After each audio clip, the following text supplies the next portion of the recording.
Hi friends. మన జగనన్న ఏదో మాట్లాడుతున్నాడు, విందాము. జగనన్నకి ఏమైందో, జగనన్న మెంటాలిటీ ఏందో అర్థం కావడం లేదు. ఈ వైసీపీ వాళ్ళు ఎట్లు భరిస్తున్నారో, ఆంధ్రప్రదేశ్ ప్రజలు ఎట్లు భరిస్తున్నారో అన్న ఏదో అంటున్నాడు, విందాం ఒకసారి. తప్పు చేస్తే ఆ పిల్లాడి వయసు ఎంత? 23 ఏళ్ళు. అంటే వీళ్ళంతా చిన్నపిల్లలే. ఏదో తెలుసో తెలియకో కొద్దో గొప్ప ఎవరైనా తప్పు చేసి ఉండొచ్చు. సిదిరి అప్పలరాజు డాక్టర్, పలాస ఎమ్మెల్యే, మంత్రి, ఫిషింగ్ మంత్రి మన ప్రభుత్వంలో. సిదిరి అప్పలరాజు కొడుకు 18 ఏళ్ళ పిల్లోడు బైకు తోలుతా ఉండి, కర్మవశాత్తు బైకు తోలుతా ఉండి ఎవరినో గుద్ది బైకు తోలుతా ఉండి ఒక మనిషి చనిపోయాడు. కాదన్నా, 23 ఏళ్ళు వాడికి అంటున్నావు, చిన్న పిల్లోడు అంటున్నావు. వాడి మీద 23 కేసులు ఉన్నాయి అనే దాని గురించి మర్చిపోయినట్టున్నావు. వాడు ఒక రేప్ చేసినాడు, మర్డర్ చేసినాడు అంటే ఇవన్నీ నీకు తప్పులాగా కనబడవా? వాడు చిన్న పిల్లోడు అనేది మాత్రమే కనబడుతుందా? 23 ఏళ్ళు చిన్న పిల్లోడా? ఏమన్నా, యాడున్నావు, ఏం కథ? సీదిరి అప్పలరాజు కొడుకు ఎవరినో అంట గుద్ది చంపేసినాడంట. అది తప్పు లేదు, తప్పు కాదు అన్నట్టు మాట్లాడుతున్నావు. అంటే ఏమన్నా నీ నీ ఆలోచనలో ఏమి? ఎవరైనా ఏమైనా గుద్ది చంపేయచ్చు, రేపులు చేసుకోవచ్చు, మర్డర్లు చేసుకోవచ్చు, ఎవరు ఏది మాట్లాడకూడదు అనే ఉద్దేశంతో మాట్లాడుతున్నావా? అట్లీస్ట్ అక్కడ ఒక పేద కుటుంబం, అతనికి 45 ఏండ్లు,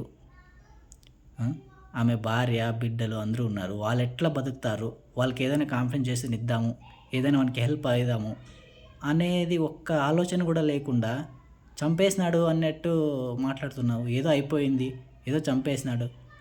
అవును, తప్పు చేసినవరా నువ్వు, ఇట్లా చేయకూడదు, ఇది తప్పు, వాళ్ళ కుటుంబానికి మనం అండగా ఉందాము అని ఒక్క మాట కూడా మాట్లాడలేకపోతున్నావే.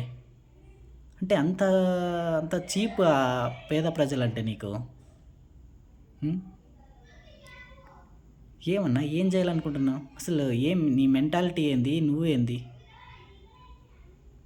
కష్టం. ఇలాగుంటే ఆంధ్రప్రదేశ్ అస్సలు బాగుపడదు.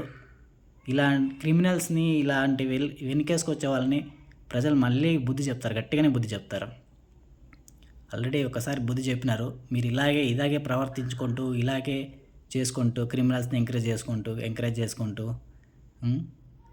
మా పార్టీ వాళ్ళు ఏం చేసినా, వాళ్ళు దొమ్మిలు చేసినా, దోపిడీలు చేసినా, చంపేసినా ఎన్నికేసుకొని వస్తూ ఉంటే నెక్స్ట్ టైం కూడా కష్టమే. నన్ను చూసుకో మరి. 40 సంవత్సరాల వయసులో ఆ గొర్రెల కాపరి ఉంటాడు. వయసు అయింది ఆల్మోస్ట్, ఇంచుమించు. రోడ్డు మీద గొర్రెలు కాసుకుంటా ఉన్న పరిస్థితుల మధ్య బైక్లో యాక్సిడెంట్, బైక్ మీద యాక్సిడెంట్ జరిగితే ఏదన్నా ఆల్రెడీ 45 ఏళ్ళు వచ్చినాయి, ఇంకేమి చనిపోయే వయసు వచ్చింది అన్నట్టు మాట్లాడుతున్నావు. అంటే 45 ఏళ్ళకి చనిపోతున్నారా మనుషులు? 45 ఏళ్ళు వచ్చినాయంటే ఇంకా గుద్ది చంపేయచ్చు ఎవరినైనా. గుద్దిన వాళ్ళ మీద కేసులు కూడా పెట్టకూడదు, అడగకూడదు, ఏం చేయకూడదు, పాపం అని వదిలేయాల. అన్న, బిలో 18 ఇయర్స్ ఉండే వాళ్ళకు కూడా రాజ్యాంగంలో శిక్ష పడాలి అని రాసి పెట్టినారన్న. చిన్న పిల్లోడని ఎవరిని వదిలిపెట్టరు. తప్పు చేసినప్పుడు తప్పే అంటారు. చిన్న పిల్లోడు అని చెప్పి మాట్లాడుతున్నాం. అక్కడ ఒక ప్రాణం పోయింది, అతను 45 ఏంట్లో, ఇంకేం పోయే కాలం వచ్చింది అన్నట్టు మాట్లాడుతున్నాం. నీకు కూడా 50 ఏండ్లు ఉన్నాయి కదన్నా, అంత పోయే కాలం వచ్చేసిందా మీకు? లేదు కదా. అంటే పేద ప్రజలంటే మీకు ఎంత చులకనా? ఎందుకన్నా ఇలా అయిపోయినారు? కొంచెము కరుణ, జాలి, దయాన్ని చూపించండి ప్రజలపైన. అవేమి లేకుండా క్రిమినల్స్ని చంపే వాళ్ళని ఎంకరేజ్ చేసుకుంటూ వస్తే ప్రజలు ఇంకా ఓర్చుకోలేరు మిమ్మల్ని.